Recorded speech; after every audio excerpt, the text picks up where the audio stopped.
It was a tough play. But talking about rough spots, back in the day, late 1980s, there was a spot out on 67 here called the Pines Country Club. It wasn't a country club like you might be thinking with tennis courts and cucumber sandwiches. This was a honky tonk with a dance floor that felt like dancing at a Waffle House. Sticky floor. They had a mechanical bull that threw more people than a 50-cent carnival ride. There was this wiry little dude. We called him Fishbone because that was his name. I think his mama might have been drunk when he was born. Fishbone was tougher than a $2 steak. Tough, but looked like a coat hanger learned to fight. A Friday night, place was packed out, Confederate Railroad on the speakers, people trying to two-step on the sticky floor, all the regulars raising hell. Fishbone decides that he's going to ride the bull. We'd never even seen him ride a bicycle. He was going to ride the bull.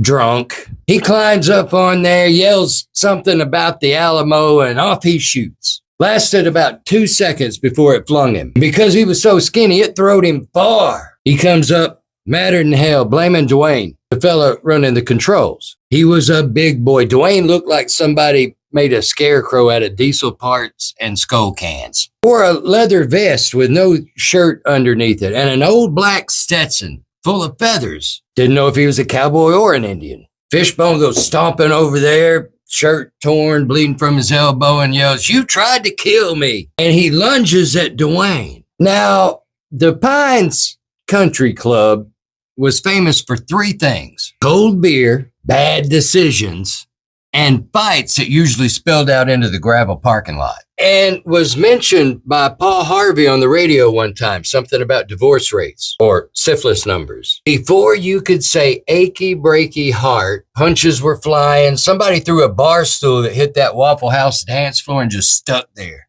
At some point, somebody pulled a raccoon out of their pickup truck and let it loose. Pandemonium.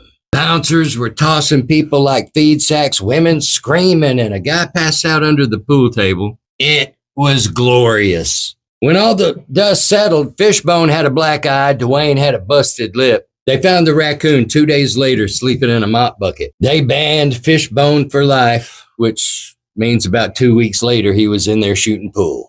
These days, that old honky-tonk's been turned into some sort of dispensary. Call it the Green Pines. I guess that's progress. But if you listen real close on a Friday night, sounding like a whisper across that parking lot, you can still hear Fishbone.